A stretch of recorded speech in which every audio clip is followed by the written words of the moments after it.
We're in the middle of the busy spring break travel period with 1 in 3 Americans going on vacation. Now comes a serious warning. If you're stuck on a long flight and don't get up, you could end up with blood clots. It happened to this passenger, almost lost her life midair. She spoke with Amber Cogliano.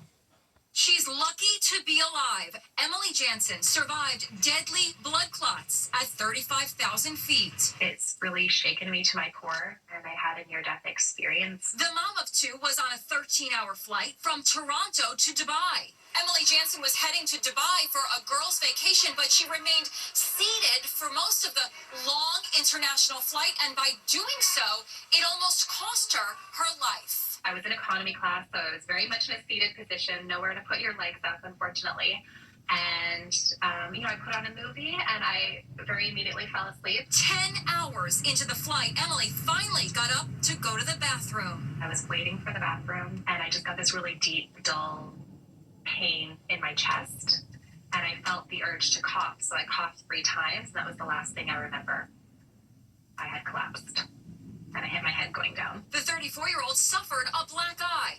When Emily's flight landed in Dubai, she was rushed to the hospital where she was diagnosed with massive saddle pulmonary embolism caused by blood clots. There was more than one. It was quite massive, and they went through my heart into my pulmonary arteries into both of my lungs. Wow, scary. Yeah, pretty scary. Her near-death experience is reminding many of the shocking death of NBC war correspondent David Bloom in 2003. Sleeping in an M88 is not your luxury hotel by any means. He covered the war in Iraq, squeezed into a cramped tank dubbed the Bloommobile. A blood clot formed in his leg and traveled into his lungs, causing a fatal pulmonary embolism. Emily has this advice for other travelers. Definitely get up to move on your flights. Medical experts say you should try your best not to sit for more than an hour at a time without getting up. Important advice considering 173 million Americans are expected to travel between now and the end of April. And speaking of spring break, it's been nearly a week since a college student went missing in the Dominican Republic.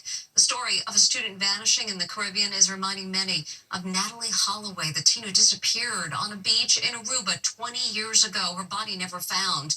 Now, as Allison Hall reports, Natalie's mother is weighing in.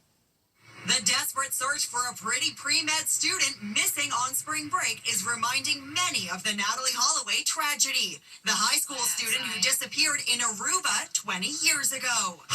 Now the search is on for University of Pittsburgh student Sudiksha Konanki, who was last seen alive on a beach in the Dominican Republic. Private investigator TJ Ward was hired by Natalie Holloway's parents in 2005. He says the cases have definite similarities.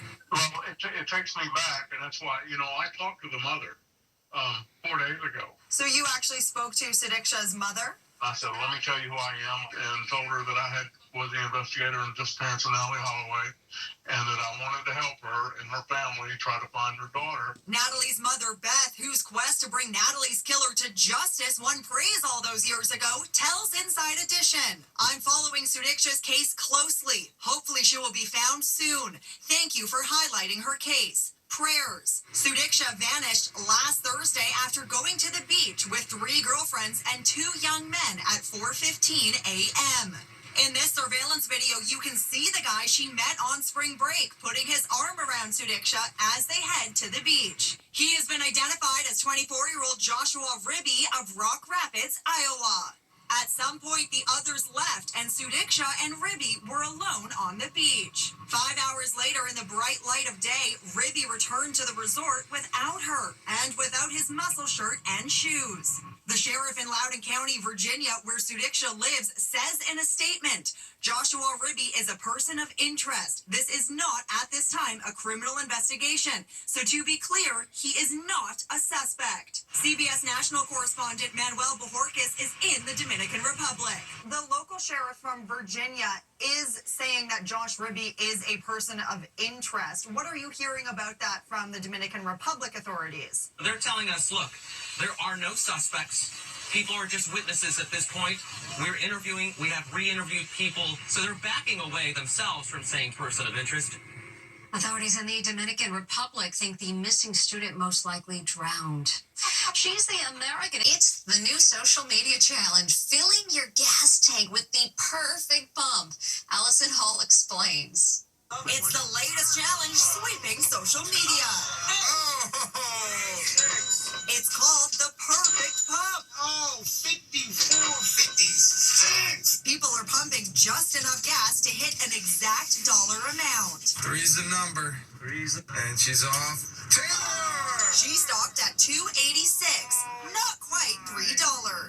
This mom is aiming for $4.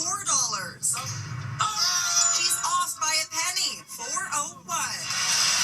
The Sacramento Kings just turned it into a halftime game. Oh, good luck, dude. This man is trying to stop the pump at $25. He just got a perfect pump, baby. So how hard is it? I'm going to try to put $5 exactly in the tank. Let's see how it goes. I missed it. Off by 8 cents. So much for the perfect pump. He just got a perfect pump, baby. And better luck next time, Allison. So close. Coming up, a plane full of laughs. We heard you. Finally today, this guy definitely has room to spread out. This guy is the only passenger on a plane. And the Delta flight attendant gives the safety instructions just for him. He thinks it's hilarious. Yes, ma'am. I'd be happy too. Hope you got some extra snacks. See you next time.